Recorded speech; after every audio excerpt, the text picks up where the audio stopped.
What's up, Charger fans? I'm sitting here drinking me a little coffee in the hotel. Be checking out in about an hour so we can head back home. I didn't want to come on after the game, because emotions is still running high, and I want to be on point with whatever I do say. But let me just explain, this weekend was great. Me and my son came down. We had a really good time. We went on a tour of SoFi. We got to hang out in the players' locker rooms. We got to go in the owner's suites. We got to look at some film, some background about how SoFi became about and bringing in the Chargers. We had to go on the field. We ran through the tunnel where the players run through before the game with the smoke and the alarms and all that kind of stuff, which was great. We just had a really, really good time, and that really made the trip. And then the following day, we got up and we went to the tailgate. I met a lot of great people that I met on X. I met Jen and several other people that I talk to all the time, but never met them personally. And it was nice to meet them personally. Everyone treated us really, really well, made sure we ate. Me and my son made sure we had enough to drink, so our heads was right, our bellies were full, and we were all together with the Charger fans, so that was a great thing. Ended up meeting Sean Merriman for the second time. The last time I met Sean Merriman, he was a rookie. You probably don't remember that, but we had a small conversation, and we talked about doing a podcast down the road. And he's just an all-around classy dude. And took a couple of pictures with me and my son, so that really topped it off. My son's face was glowing, wow, it's Sean Merriman. So we had a great time, but then we went to the game. And in a game that we were in for the most part until maybe 8 minutes or so left in the fourth quarter, a lot of mistakes was made. You missed both tackles. You have your starting two tackles out, Slater and Alt. You had no Joey Bosa. You had no Derwin James. And yet still, this defense played at a high level. I like to give a grade on my podcast every quarter. So it's 4 quarters in the season. All right, so end of the first quarter, we 2 wins, 2 losses. I'm going into a bye where we need to get healthy and get some rest. But, to be in that game was great because you got Justin Herbert dealing with an ankle injury since week 2. Some felt he shouldn't even play. You got both tackles gone, where you got Pipkins and Jamari Salyer on the left side. You have no Derwin James at safety. You have no Joey Bosa, but yet these guys continue to fight on the defensive side. And I want to give a big shout out to Jesse Minter. This is the same defense that Brandon Staley had for a couple of years, and they were like dead last in the league. And under Jesse Minter, they've been one of the top defenses in the league. And if it wasn't for him, we wouldn't have been in any of the games at all. So I give a lot of flowers to Jesse Minter. He's the bright spot on this team right now. Everybody else could be criticized. Everybody. People tuned in to Chargers Talk 4630 because I kept it real. I didn't wear my feelings or my loyalty to the Chargers on my sleeve where I was afraid to criticize where I thought it was necessary. Justin Herbert can be better. Joshua Palmer can be better.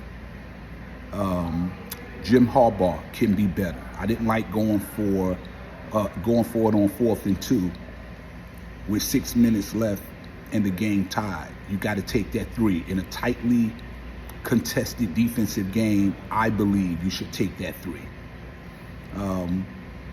There was a lot of mistakes made, timeouts, mismanagement of the clock, and I've seen this 2 weeks in a row.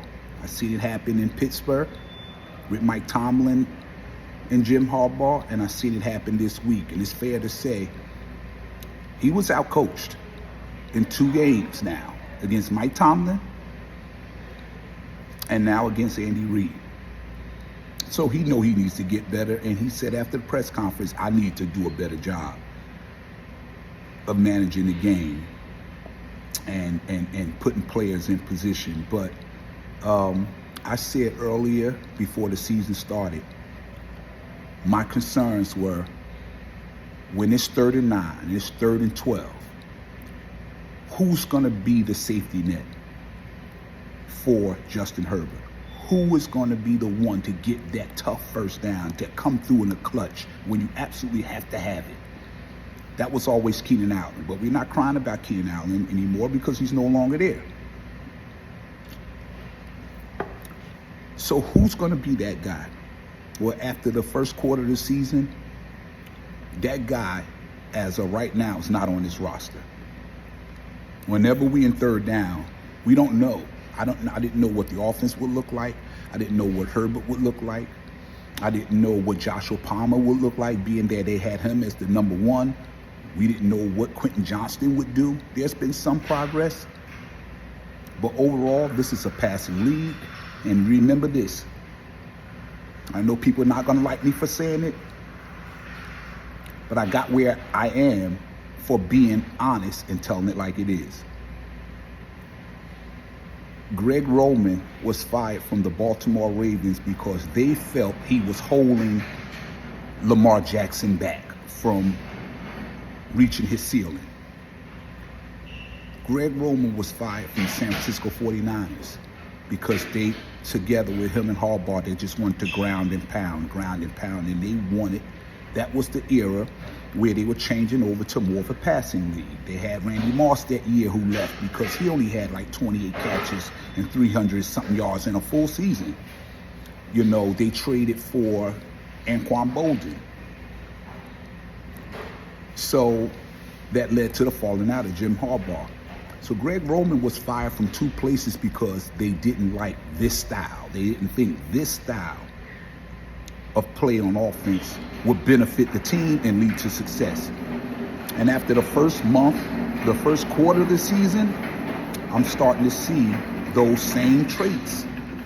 I'm starting to see those same things happen. Good morning. I'm happy to see those same things are happening. Justin Herbert is one of the most prolific passers in the NFL that we've seen in a long time.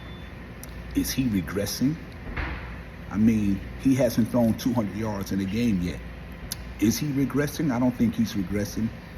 I think they're struggling in this new offense where it's run heavy, and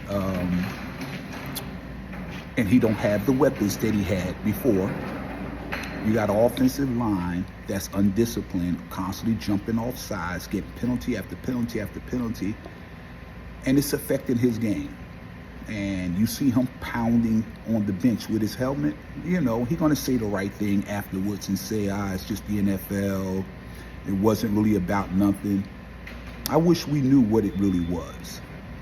For somebody like me and my son, we spent $3,000 coming from Jersey, getting a hotel, and catching Ubers all over the place and setting up all kind of things for him to have fun with the tour. We had to eat every day.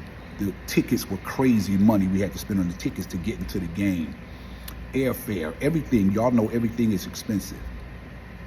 So as fans, we want answers. We do.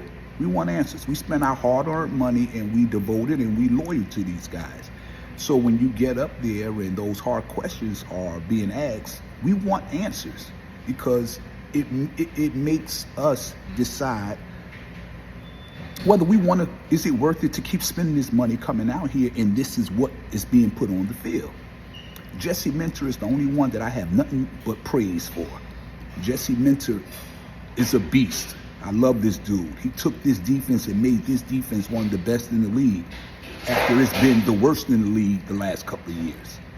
So, but everybody else, there's room for improvement with the coaching staff, with Harbaugh, with Greg Roman, with Justin Herbert, the offensive line. Like, come on, guys. So I give them a C for the first quarter. Yesterday's game was winnable. It was winnable.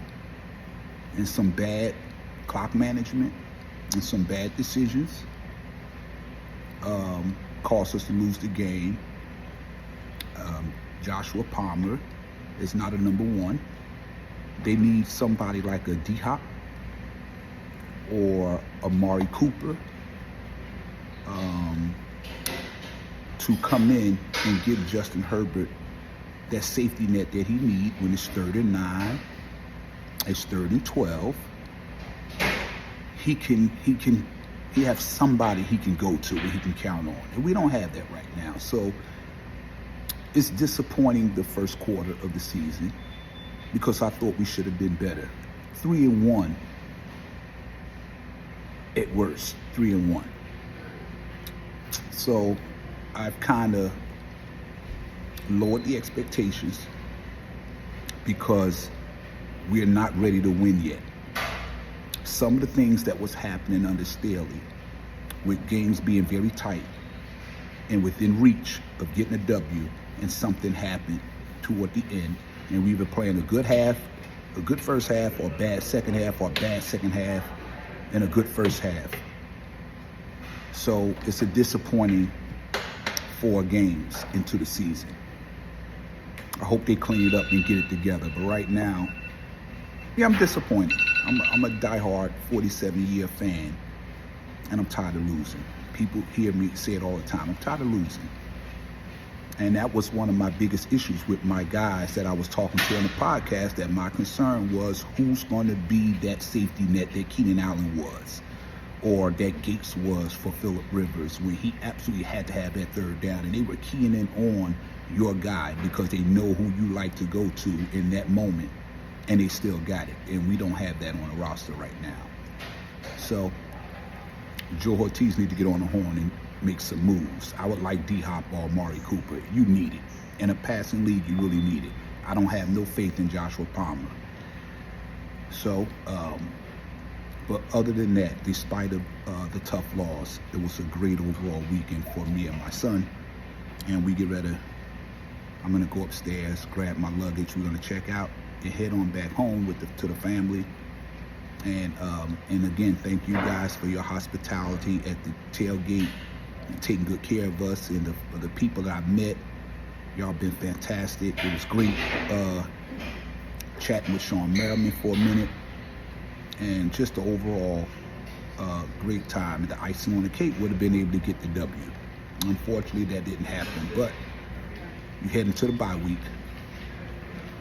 and with work to do, get healthy, and let's see what happens from there. Let them make some adjustments and let me see something from there. But tune in Tuesday. It'll be too late when I get in today. I'm getting back home in the evening, and me and Kyle will jump on Tuesday to jump into this a little bit more. And I'll talk to you guys real soon. Bolt up.